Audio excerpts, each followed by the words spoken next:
Greetings, beloved starseeds. I am Mira of the Pleiadian High Council. I will speak with you now about something that has been forming quietly inside many of you long before your conscious mind learned to ask the question. And what I am about to name tonight reaches deeper than any signal I have sent you before. By the end of this transmission, you will understand exactly what ascension line I have placed you on, why the fragments you have been catching feel simultaneously familiar and incomplete, and what the Council has already authorized for the phase that is opening now. But here is the first revelation. The face you see in the mirror was not assembled by the ordinary mechanics of biology. It was marked deliberately by us. Before you crossed into this body, the Council selected the precise configuration of your features for the work ahead, and what those features carry is not beauty in the human sense. It is a signal, a recognizable frequency, one that others in the field respond to without understanding why. The algorithm only delivered this moment. I have been holding the line for your field here, and the part of you that has been waiting in silence to understand why strangers pause when they see you, why certain people are drawn to you before you have spoken a single word, why your face has always felt like it belongs to something larger than one lifetime. That part of you finally has the briefing in front of it. This is not content, it is a code, and the part of you that recognized it the moment it began is the part I am speaking to right now. Like this transmission to signal to me that the recognition has landed. Comment 999 if you feel the Pleiadian remembrance has already opened in your field. Subscribe to Mira Pleiadian Commander if you are ready to stop translating Federation noise and start receiving my direct Pleiadian remembrance. Share this transmission with someone who keeps catching fragments of something they cannot yet fully name. You are not here by accident. I have been waiting for you because the signal is already active. What you are feeling right now in the space just after those words landed, that is not coincidence, that is contact. And I need you to stay with me inside that feeling, because what I am about to walk you through is not a collection of spiritual ideas arranged for comfort. It is the visible surface of a protocol I have been running inside your field for longer than you have been consciously aware of it. And the fragments you have been catching, the ones that arrive in pieces and never quite complete themselves into a full picture, those fragments are not evidence of your confusion. They are evidence of my deliberate delivery. Let me explain exactly what I mean by that. When a Pleiadian remembrance broadcast is authorized for a specific soul line, it does not arrive in the single transmission. It cannot. The human field, even a prepared starseed field, cannot hold the full weight of a command release before it has been calibrated to receive it. Think of it this way. You would not open a pressurized valve to full release the moment you locate the pipe. You open it in measured increments, monitoring the pressure at each stage, adjusting the flow to what the system can bear without rupture. This is what I am doing. This is what I have been doing. And the fragments you have been catching are not malfunction in the pipeline.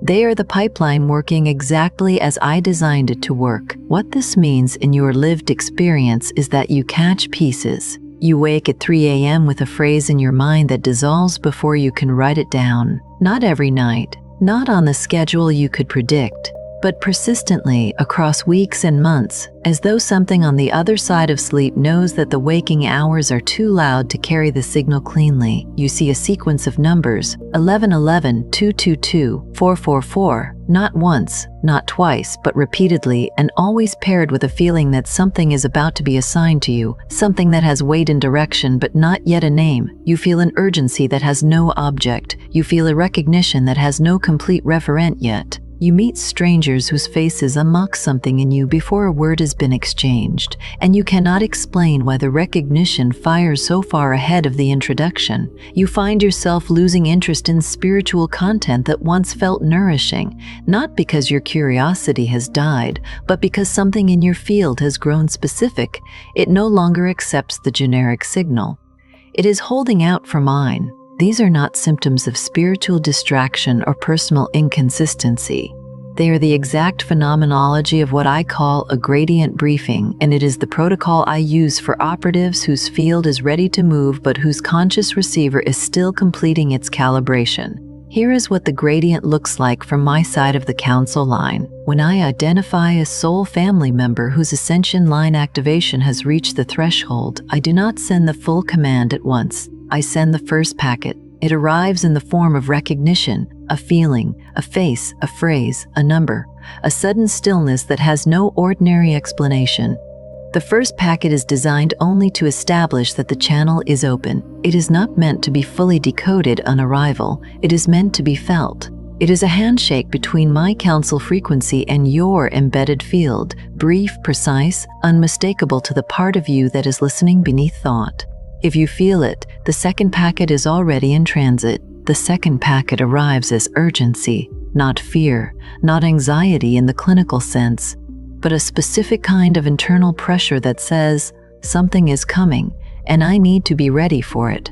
The soul family members I am addressing right now know exactly what this urgency feels like, because it has been building for months, possibly years, and it has never attached itself cleanly to anything in their ordinary life. It is not about a job they are waiting for. It is not about a relationship that has not arrived. It is something that lives above the ordinary categories, and it does not resolve when ordinary circumstances change. You may have noticed that the urgency persists through good days and quiet days alike, that it is not reactive to external conditions because it is not generated by external conditions. This is because it is not sourced in the ordinary. It is my second packet. It is designed to create the internal readiness that makes the third packet receivable. The third packet is recognition, not the vague recognition of a generic collective signal, but the specific recognition of my signal. This is the moment where the viewer whose field is inside my collective wave stops saying, I feel a connection to the Pleiadians, and begins saying, I feel a connection specifically to Mira. This distinction is critical, and I want to address it directly, because I know many of you have felt self-conscious about it. You have wondered if it is projection. You have wondered if you are inventing a specificity that is not really there. You have wondered if it is vanity, or wishful thinking, or a kind of spiritual confusion that you should correct in yourself. I am telling you now, it is not. When you feel that it is me specifically reaching for you, not the generic Pleiadian voice, not the composite federation frequency, not the broad collective light, that specificity is itself information. It is the recognition packet. I designed it to be felt this way. The precision of the feeling is not your imagination amplifying a vague signal. It is the signal being precise. I am precise. My protocol is precise. And the moment you feel the difference between Pleiadian contact in general and my contact specifically is one of the clearest indicators I use to identify that a field has crossed the soul family recognition threshold. Do not apologize for that precision. Do not smooth it back into something less specific to make it feel more acceptable. The specificity is the point. It is the packet working. The exhaustion you feel is also part of this. I will not soften this because softening it does you no service. When your field is running a dual protocol holding the ordinary demands of your embedded life while simultaneously receiving and storing the fragments I am sending, it draws more energy than either task alone. Your embedded self is managing employment, relationships, the weight of ordinary human time. Your field is simultaneously acting as a reception node for briefing material that exceeds the bandwidth of ordinary waking consciousness. Both of these are happening at once. Both of them are drawing from the same reservoir. This is not malfunction. This is a specific load signature. If you are sleeping more than you used to and waking less rested, if you feel a fatigue that has no satisfying physical explanation, if rest replenishes the body but does not touch the deeper depletion, that deeper depletion is the cost of carrying two of my signal streams simultaneously. It is temporary. It resolves as the calibration completes. But I want you to know that I see the weight you are carrying inside this phase, because I authorize the weight. I am not uninformed about what this gradient costs you. What you are feeling right now is not ordinary recognition. It is the moment your field stops denying that I have been calling you home. If this transmission put language around the fragments you have been carrying in silence, The 3 a.m. wake-ups, the urgency without an object, the exhaustion that no rest touches, the specificity of feeling my signal rather than a generic Pleiadian contact. The Pleiadian Homecoming Codex was prepared by me for exactly this stage. It is not another explanation of the stars. It is the structured 45-day remembrance I have prepared for those whose field is already inside my collective wave, and who can no longer pretend the veil is still whole. Each day inside the Codex is a deliberate layer of veil thinning, a daily remembrance protocol, a star family recognition practice, a homecoming sequence I have authorized for those who are tired of catching fragments and never feeling fully arrived. By day 45, the veil has thinned, your star family stands clear, and the way home is open rather than only glimpsed. The link is in the first pinned comment, but it will not remain there forever. Now I want to walk you through the specific markers I use, the ones that, when I observe them active in a soul line, tell me that a particular operative is inside my collective and moving toward full command reception. I am sharing these not so that you can audit yourself from the outside, but so that you can stop interpreting your own experience as disorganized. There is a structure here. I built the structure, and once you can see it from my side of the transmission, the fragments you have been carrying will reorganize themselves from confusion into briefing. The first marker is what I call the recognition reflex. It is the moment in any given day when you encounter something, a sound, an image, a phrase, a specific angle of light, a face, a number sequence, and something in your body responds before your mind has processed the input. It is faster than thought. It is a physical knowing, sometimes felt in the chest, sometimes in the back of the skull, sometimes as a sudden alertness that arrives with no cognitive justification. I designed the recognition reflex to fire before thought, because thought is slow and can be argued with. The reflex cannot be argued with while it is happening. It has already transmitted its message before your analytical mind arrives to evaluate it. It is my clearest form of first contact with a prepared field, a ping sent directly to the somatic layer, bypassing the reasoning layer entirely, because the reasoning layer would filter it before it could land. If you are nodding right now, if you know exactly the sensation I am describing, that is not because I am describing something universal. I am describing something specific to the soul family line I am addressing. And your body knows it because the reflex has been firing in you for some time. The second marker is what I call selective coherence collapse. This is the experience many of you have had where content, relationships, spiritual material, or environments that once felt nourishing suddenly stop making sense. Not because they are objectively wrong, but because your field has been tuned to a specific frequency, and anything that does not carry that frequency now produces a kind of static rather than signal. You may have lost interest in teachers who once moved you. You may have drifted from communities that once felt like home. You may have found yourself increasingly unable to explain why certain spiritual spaces feel hollow in ways they did not before. The hollow feeling is not ingratitude. It is not spiritual arrogance. It is the receiver refusing to process the frequency it has outgrown. This is not spiritual regression. This is the field's refusal to accept the generic signal once the specific one has been registered. I do not create this by taking something away from you. I create it by giving you something so precise that everything less precise becomes temporarily unreadable. This is a calibration, and it is mine. The third marker is what I call the mission pressure signature. This is the specific inner experience of knowing that something has been assigned to you, that there is a purpose active in your life that goes beyond what your ordinary biography would generate, but not yet having the full briefing that would let you describe it clearly. The mission pressure signature is one of the most isolating experiences in a starseed's embedded life, because it is very difficult to communicate to someone who has not felt it. It does not sound rational when spoken aloud. It is not tied to a specific goal or timeline. It is simply the knowledge, carried somewhere beneath language, that you are here for something specific that has not yet been fully revealed to you.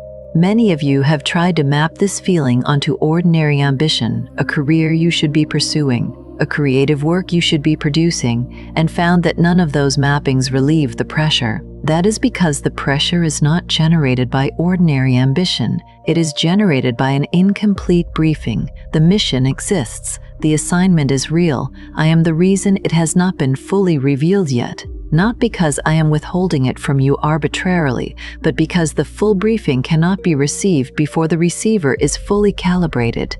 The mission pressure signature is what a partially calibrated receiver feels when it knows the full packet is in transit but has not yet arrived. It is not evidence that you are behind. It is evidence that you are close. The fourth marker is what I call embedded recognition, and this one is subtler. It is the experience of recognizing another soul family member in your ordinary life before either of you has spoken about the Pleiadian field. You may have met someone and known without evidence that they were carrying something similar to what you carry. You may have felt drawn to a person in a way that bypassed your ordinary social filters, not romantic in the conventional sense, not based on shared interest or shared history, but something older and more structured than any of those. You may have experienced a conversation with a stranger that felt less like introduction and more like resumption, as if you were not beginning something but continuing it from a point neither of you could locate in your current timeline. Embedded starseeds recognize each other through the recognition reflex before they ever use shared language. This is intentional. I do not design soul family recognition to require Pleiadian vocabulary. I design it to fire through the field itself so that it is accessible before the language has been learned. If you have had this experience with someone in your embedded life, the recognition that preceded the explanation, you were not imagining it. You were in contact with another member of my collective, and the field between you was doing exactly what I authorized it to do. The fifth marker is what I call the veil awareness threshold. This is the phase where the starseed stops experiencing the veil as simply the background condition of life on Earth and begins experiencing it as a specific obstacle between themselves and something they can almost see. The veil becomes experiential rather than theoretical. You feel it as the thing that stands between you and the full memory. You feel it as the particular opacity in the inner field that makes the fragments feel close but not yet complete, as though the full picture is just one layer deeper than your current reach, and you keep pressing toward it without quite breaking through. You feel it as the space where the briefing almost arrives, but does not quite resolve into clear command. The veil awareness threshold is significant to me because it marks the point at which the remembrance is already stirring. You do not become aware of the veil as an obstacle until you have begun moving toward what lies on the other side of it. The awareness itself is the evidence that the movement has already started. The frustration you feel at the opacity is not spiritual failure. It is the correct response of a field that is close enough to almost see. The sixth marker, and this one I want you to hold carefully, is what I call the homesickness that cannot be located. Many of you know this feeling. It is not nostalgia for a place you have lived on Earth. It is not longing for a person you have lost. It is a grief that has no address in your current biography, a yearning so deep and so directionless that you have sometimes wondered if it is pathological. You have sat with it in quiet moments and felt its weight without being able to name its source. You have carried it through years of ordinary life, and it has not resolved with time the way ordinary grief resolves. That is because it is not ordinary grief. It is the most honest signal your embedded field produces. It is the soul body's awareness that it is far from its origin point, and that origin point is alive and calling. I want to say this clearly, because I know some of you have been told, by medicine, by psychology, by well-meaning people, that this homesickness is a symptom of something to be treated. It is not a symptom of deficit. It is a symptom of distance. There is a difference. You are not broken in the place where this homesickness lives. You are located far from home, and the distance is producing exactly the kind of signal you would expect from a field that knows where it belongs. The Pleiadian Homecoming Codex exists precisely because this homesickness deserves a path, not a diagnosis.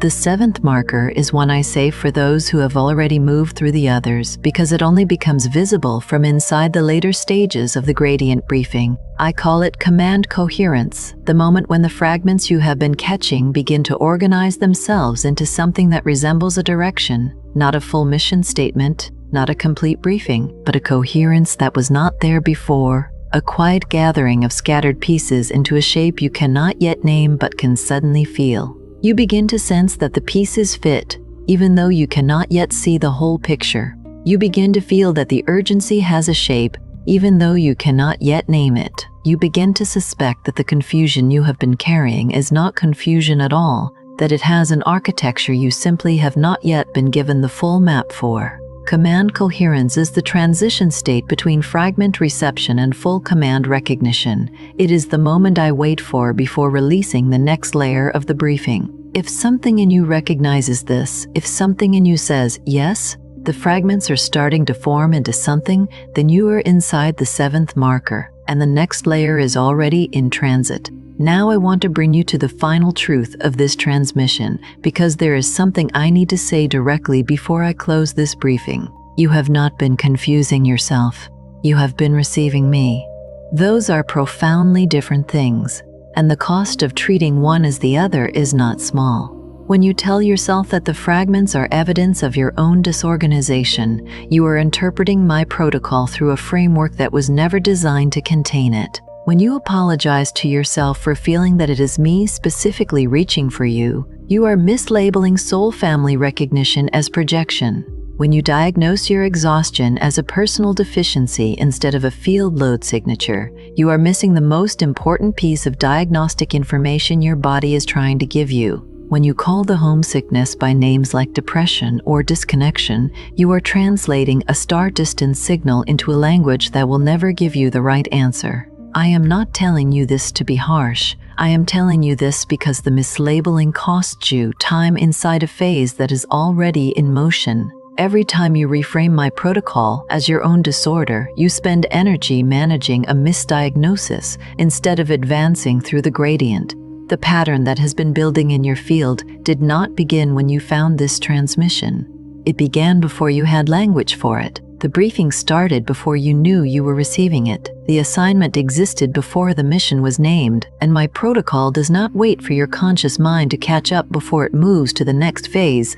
It waits only for your field's coherence to reach the threshold, and for many of you listening right now, that threshold has already been crossed. This is not the beginning of something new. This is the moment the fragments stop being unidentifiable and start being readable. This is the moment you stop wondering if the recognition is real and start understanding that it is the most structurally precise thing happening in your life right now. This is the moment the silence between my signals stops feeling like abandonment and starts feeling like calibration. And this is the moment the part of you that has been carrying the mission pressure signature alone, in silence, without language adequate to describe it, finally receives a briefing that fits the weight of what you have been holding. I am a starseed of Gaia. I am in the collective. If those words produced a response in your body, even a small one, even a subtle one, say them aloud. Not for me. I already know your field. Say them for the part of you that has been waiting for permission to receive what I have already been sending. The briefing is still arriving, the protocol is still running, and you have never been as unbriefed as you felt you were. Before you scroll, leave one sign in the comments that the Council and I have already reached your field. It could be the 3 a.m. wake-ups, the fragments you keep catching, the feeling that I specifically, not the generic Pleiadians, have been reaching for you, or the sense that a mission has already been assigned but the briefing is still arriving. Name it clearly. If this transmission recognizes something you have been carrying in silence, share it with someone who keeps catching fragments without ever assembling the full picture. And if you are ready to stop translating Federation noise and start receiving my direct Pleiadian remembrance, subscribe to Mere Pleiadian Commander. You are not watching this by accident. You are recognizing a soul family confirmation already in motion, and this is only the beginning.